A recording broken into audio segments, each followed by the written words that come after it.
Hello. I tried turning it off and on again, but stuff still happened. So what's up? Joe Biden has approved the Willow oil drilling project in Alaska. Biden, who is an 80-year-old man in charge of a country, ignored natives, locals, and environmental advocates to approve this oil project. Biden, who is likely to be dead before the next generation of home entertainment consoles comes out, has made decisions that impact our future, but this is not really all that surprising if you listen to some of his favorite hits, such as I'm a capitalist and Don't Bust Those Black People. Get ready for another massive wave of AI headlines. GPT-4, the next generation AI that powers things like Bing AI and ChatGPT, has dropped, and it can do stuff with like images and videos at the same time, and it can take images in as context, and that's pretty cool, but otherwise it's basically the same thing. Anyway, speaking of AI, Google is doing what they do best, and they're just shoveling AI into every product surface they can think of in the hope that something sticks. Following neatly in the footsteps of just cramming Google Plus into everything, they're just kind of putting it everywhere. Google Docs and email,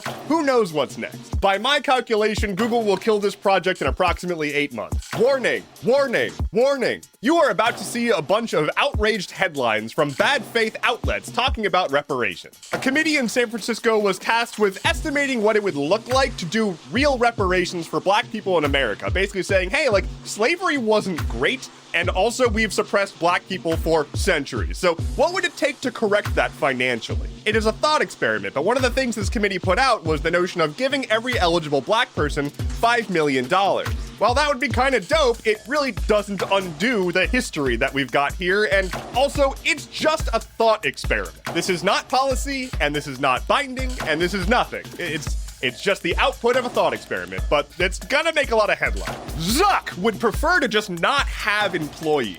Meta is laying off another 10,000 people, again, after laying off 13% of their workforce a little while ago. And because it's all the rage to lay people off via blog post, the title of this blog post, laying off 10,000 human beings, was an update on Meta's year of efficiency. Your healthcare coverage just isn't efficient enough for Mark Zuckerberg. A moment of silence, if you will, as Nintendo is killing off the eShop for the Nintendo 3DS and Wii U. Both actually great consoles. The Wii U had a lot of great games and just didn't go anywhere because it made no sense. But like the 3DS is a legit ass console though, so that's kind of a bummer. Rapid fire. Biden said he's going to do something about guns. I doubt anything's coming from that. The Fed will be opening an investigation into what happened that caused Silicon Valley Bank to fail, and hopefully that results in Peter Thiel being put in jail. But I have my doubts. An autopsy from a protester who was murdered by cops for protesting Cop City in Atlanta showed that this person was murdered while they had their hands in the air. Microsoft Teams will soon be rolling out an option to use a 3D avatar instead of your fleshy body. According to data from the FBI, hate crimes in America had a sharp rise in 2021. Alongside getting rid of their 10,000 employees, Meta is also getting rid of NFT support on Facebook and Instagram. An appeals court in California has ruled that Lyft and Uber drivers can remain contractors.